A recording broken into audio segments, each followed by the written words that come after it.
Hello my dear student, चलिए आज हम शुरुआत कर रहे हैं डिफरेंशियल के ऑल फॉर्मूले। अर्थात जो बच्चों को देखिए सबसे बार अब दिक्कत क्या आ रही है एग्ज़ाम के टाइम पे, क्योंकि इस टाइम रिवीजन करना होता है, हमें ज़्यादा तो फालतू बकवास नहीं करनी होती है। तो इस वक्त बच्चे जब सवाल करने बैठते हैं तो सबसे बड़ी प्रॉब्लम आपके सामने ये मिलेगी कि हम फॉर्मूले कैसे याद करें, फॉर्मूले कहाँ मिलेंगे, क्योंकि फॉर्मूले के बेस पर ही सारे सवाल होते हैं। बच्चे फॉर्मूले पे आके ही सवाल पे फंस जाते हैं। तो चलिए आज मैं इसी का आपके लिए देखो सॉल्यूशन लेकर आया हूँ।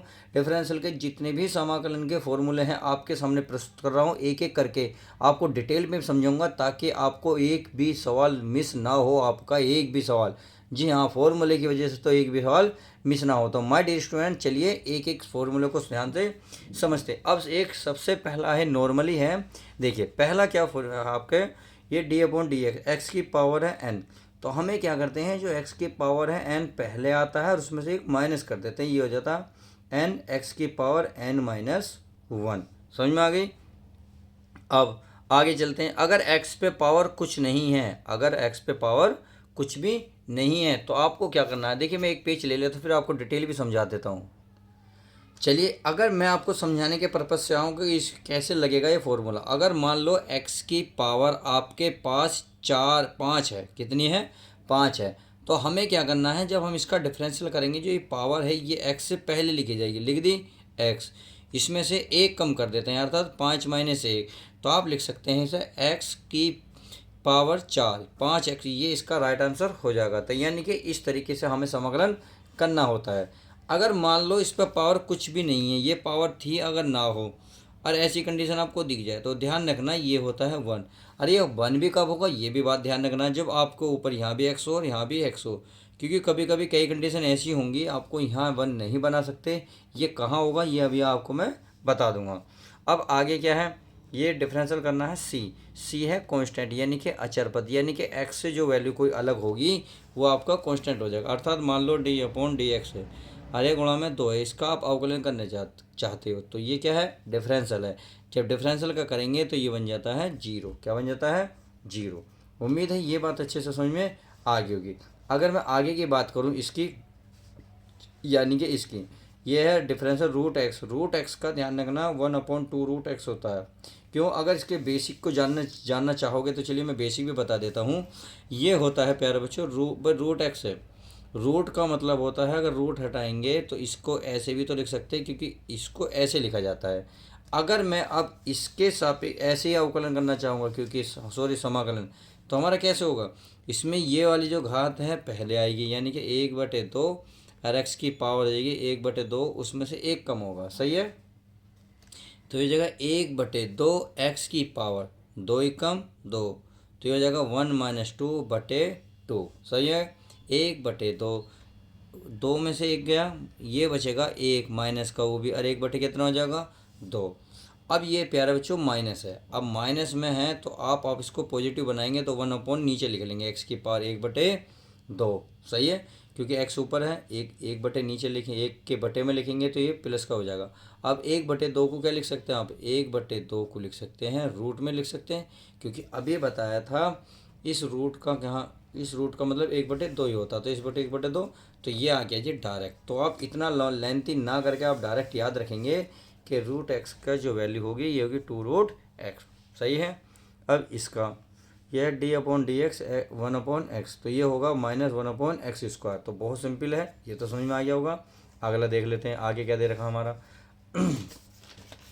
आगे दे रखा है प्यारे बच्चों, देखिए आगे दे रखा हमारा, जो दे रखा है ये कौन सा है, ये वाला। तो ये देखिए फॉर्मूले आपको बिल्कुल कंटेस्ट करने होंगे। ये है D upon D X cos inverse minus का एक्स बराबर होता है माइनस वो एक बटे में root one minus X square, clear. आगे से टेन इनवर्स का, तो टेन इनवर्स का होगा one upon one plus x square. देखिए टेन और कोट का क्या होता है, बिल्कुल अपोजिट होता है। ये तो सारे सेम रहते हैं, बट यहाँ टेन देखो इन्वर्स है, यहाँ कोट इन्वर्स है, तो यहाँ देखिए पॉजिटिव है, यहाँ हमारा नेगेटिव है। बस यहाँ नेगेटिव रखना है, यहाँ पॉजिटिव रहना, क्लियर। तो यानी कि एक याद करोगे, एक के साथ एक फ्री मिल जाएगा।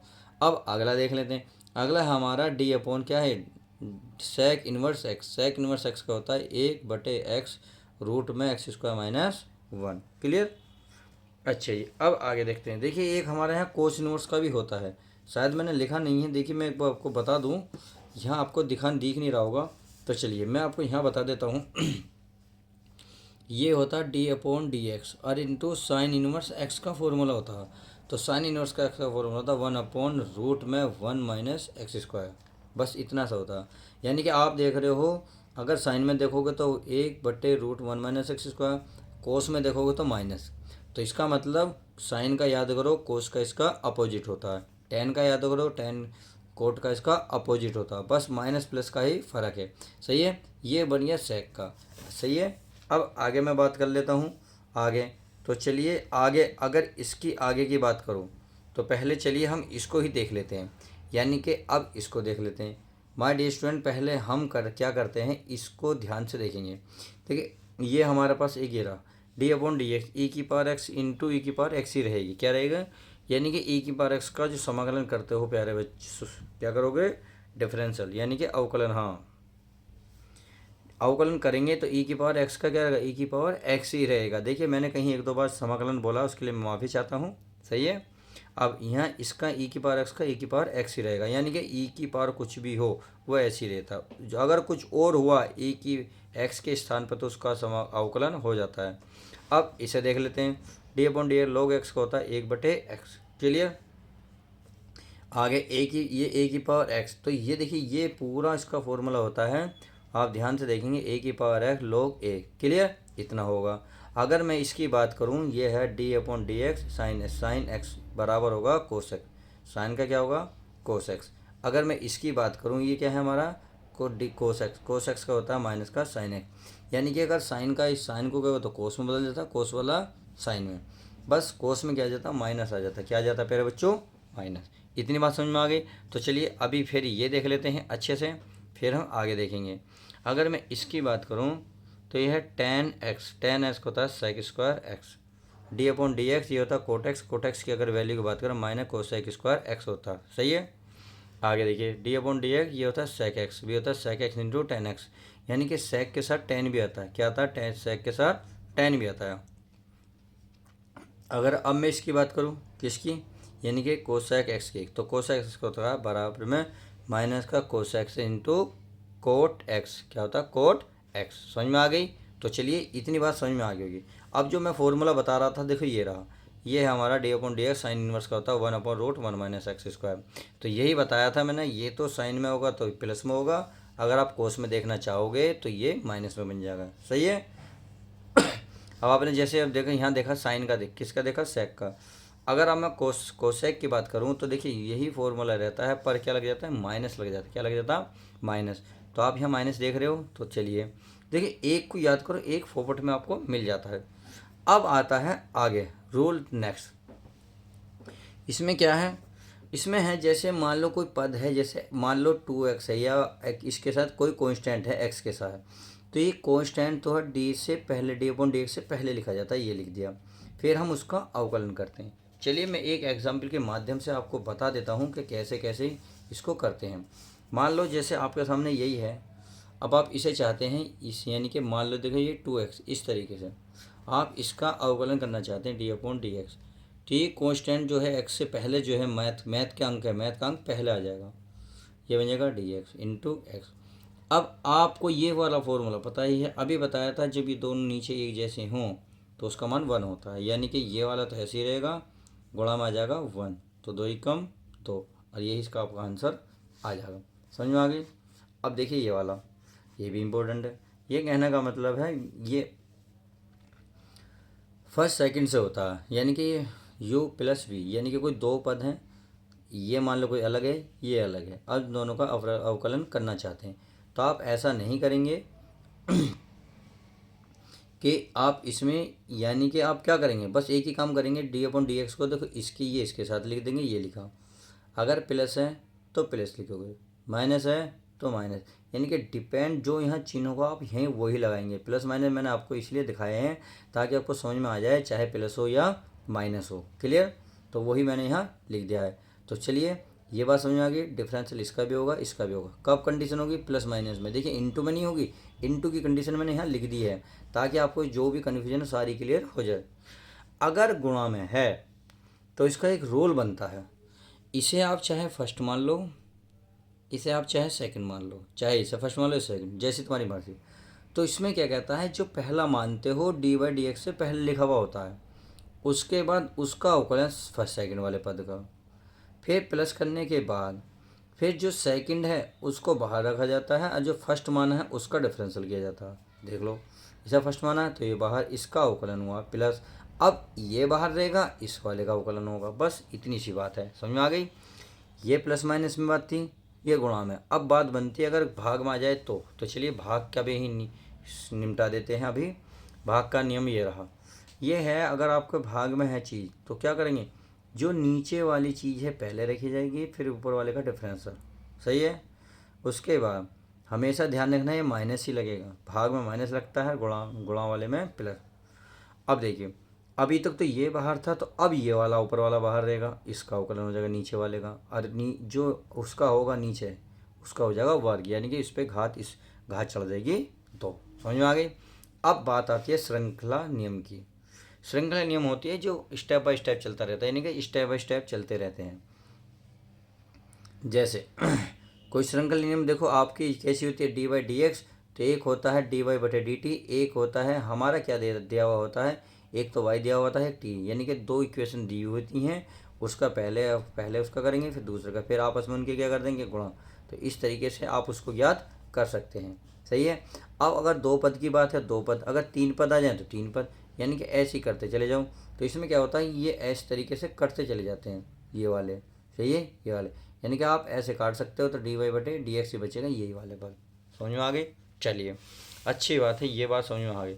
अब आते हैं मोस्ट इंपॉर्टेंट फार्मूले, यानी कि वो फार्मूले जो सबसे बार कन्फ्यूजन करते हैं। यानी कि ये तो सिंपल फार्मूले, अब इसमें थोड़े सा फंक्शन बढ़ा देते हैं ये। अब पढ़ने से क्या होता है, बच्चे घबरा जाता है कि सर हमें करना क्या है। देखिए, अब ये कोई फंक्शन है, सही है, अब ये कोई फंक्शन है, अगर यहाँ केवल x होता तो पहला ही फॉर्मूला लगता। जैसे ही अगर x की ये वाला जो आपको दिख रहा है x की पावर है तो ये लगा देते, बट यहाँ जो है हमारा ये फंक्शन दे रखा है। कहने का मतलब है अगर x नहीं है कुछ और है तो आप उसको कैसे करेंगे। तो चलिए मैं इसको बता देता हूँ आपको कैसे करना है। भाई ये मान लेते हैं आपका y की पावर 4 है। अब यहाँ प्यारे बच्चों x नहीं है, x होता तो घात क्या होती, 4 पहला जाता, उसमें से एक घात कम कर देते, बट यहाँ x के स्थान पर क्या है, y, तो करना तो वही है। तो ये तो पहले लिखोगे और y की पावर एक कम, फिर जो x के स्थान पर मान के करा उसका भी करोगे, डी इसका डी वाई बटे डी एक्स। तो वही मैंने यहाँ लिखा है। देखो, कोई फंक्शन है उसकी पावर है, तो पावर क्या आ जाएगी, n थी, n पहला ही, उसमें से एक कम हुआ। देखो यहाँ कितनी पावर थी, 4, 4 पहला ही, एक कम करा, फिर उसका डिफरेंशियल भी करेंगे। देखो ये करा है, ठीक गया। तो वही मैं कह रहा हूँ इसी तरीके से। अगर आप दूसरे की बात कर लेते हैं, चलिए अब आता है कोई फंक्शन रूट में, तो रूट का तो ऐसे ही करते हैं फंक्शन। अगर x होता तो यहीं ख़त्म हो जाता, परंतु कोई फंक्शन होगा, क्योंकि रूट वाला अभी बताया था, रूट का जो कंडीशन बताई थी ये बताई थी। अगर केवल x तो बात यहीं रोक दो, अगर x नहीं है तो इतना तो आपको करना ही पड़ेगा। देखिए ये रहा, यानी कि जो यहाँ फंक्शन है वो ऐसे ही रखोगे, उसके बाद इस फंक्शन का भी अवकलन करोगे। समझ में आ गई। चलिए, उम्मीद है अच्छे से समझ में आ गई होगी। अब तीसरे की बात कर लेते हैं। चलिए तीसरा भी क्या कह रहा है, इसको ध्यान से देख लेते हैं। ये कह रहा है 1/, कोई फंक्शन है, तो जो फंक्शन है इसको पहले x मान के बिल्कुल सेम वही करना। देखिए इसमें से रिपीट हो रहा है, ये कह रहा हूँ इसमें से कड़ी से कड़ी जोड़ती जा रही है, इसलिए मैंने आपको ये पहले बताया है। तो 1/x² हो गया। चलिए, अब x ना हो के अगर फंक्शन हो तो उसको तो पहले उसी ऐसे ही लिखेंगे जैसे हमने x का करा, फिर उस फंक्शन का डिफरेंशियल करेंगे। सही है। अगर हम चौथे की बात करें, यहाँ log, अगर यहाँ log x होता तो log x का, जैसे कि मैंने इसमें कर रखा है, कहाँ है, देखो ये log x का, log x का 1/x। अब x के स्थान पर कुछ और है, तो जो कुछ और होगा वो कुछ और ही आएगा, फिर उसका भी आप अवकलन करोगे। उम्मीद है ये बात अच्छे समझ में आ रही, क्योंकि यही फॉर्मूले सबसे ज़्यादा प्रॉब्लम करते हैं। चलिए अगला देख लेते हैं, अर्थात नंबर 5वां। ये e की पावर कोई फंक्शन है, तो e की पावर x का रहेगा। अब जो फंक्शन है उसका अवकलन कर दो। अगर यहाँ केवल x होता तो e की पावर x का अभी बताया था, देखिए ये रहा, कितना है e की पावर x का, e की पावर x, बट यहाँ फंक्शन है, क्या फंक्शन है, यानी कि यहाँ कुछ और है। जो कुछ और होगा तो पहले तो आप ऐसे ही लिखेंगे, उसके बाद उसका अवकलन, इसी प्रकार से बिल्कुल साइन का क्या होता है कोस। अब जो फंक्शन है उसका भी कर देंगे। अब बस सपोज करो मान लो यहाँ आपके यहाँ एक फॉर्मूला मैं आपको समझा देता हूँ। अगर मान लो साइन 2x है, अब आप इसका अवकलन करना चाह रहे हो, आपको पता x नहीं है 2x है। अगर x होता तो सीधा सीधा कोस x आ जाता, बट यहाँ क्या साइन 2x। तो पहले तो आप इसको लिखेंगे बिल्कुल इसी में कोस 2x, यानी कि ये एफ एक्स का काम कर रहा है। देखिए ये बिल्कुल सेम ये वाला, ये रख दिया को एफ एक्स का वैल्यू कितनी है 2x, तो 2x। फिर आप इसका भी करोगे इस फंक्शन का एफ एक्स का, देखो ये रहा d/dx, यानी कि 2 को 2x। और ये स्टार्टिंग में मैंने अभी बताई थी, स्टार्टिंग में देखो ये बताया था 2 बाहर निकाल लेंगे, इसका अवकलन कर देंगे। समझ में आ गई? तो ये बात अब समझ में आपके आ गई होगी। चलिए ये बात समझ में आ गई, आगे देख लेते हैं। आगे है कोस फंक्शन। कोस का कोई फंक्शन है तो साइन फंक्शन और उस फंक्शन का भी इसी प्रकार से। अब ये देखो सारे फंक्शन वाले हैं, यानी कि आप इनका तो करोगे फिर फंक्शन का भी आपको करना पड़ता है। सही है।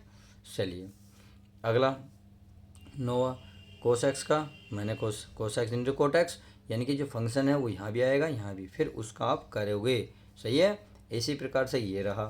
तो यानी कि आप अच्छे से ध्यान से देख सकते हैं। अभी आपने देखा टेन इनवर्स एक्स का फॉर्मूला, अगर मैं टेन इनवर्स का फॉर्मूला दिखाऊँ 1/1 + x², यानी कि यहाँ एक्स था तो एक्स आया। आप देखिए यहाँ एक्स नहीं है, कुछ एफ से फंक्शन है तो फंक्शन आएगा। अब उसका भी आप करोगे अवकलन। क्या करोगे? अवकलन करोगे। बात समझ में आ गई? तो चलिए ऐसे ही नीचे देख लेते हैं। अब लास्ट वाला देख लेते हैं जो इम्पोर्टेंट है। देखिए ये dy/dx, तो इसका होता है dy/dx, यानी कि अगर y का करोगे dy/dx, आप कर रहे हो dy/dx x² का, तो ये फंक्शन आ गया, यानी कि y ना हो गई y²। तो पहले x² मान के चलो, तो x² का था 2y, फिर y का होगा dy/dx। इसी प्रकार से हमारा ये वाला होगा। घात कितनी है 3, तो घात पहला जाएगी 3, इस पर घात क्या हो जाएगी 1 कम हो जाएगी, फिर y का हो जाएगा dy/dx। इस प्रकार से डिफरेंशियल के जो फॉर्मूले थे इंपॉर्टेंट मैंने आपके सामने प्रस्तुत कर दिए हैं। उम्मीद है आपके एग्ज़ाम में बहुत काम आने वाली है। तो चलिए मिलते हैं नेक्स्ट वीडियो के साथ।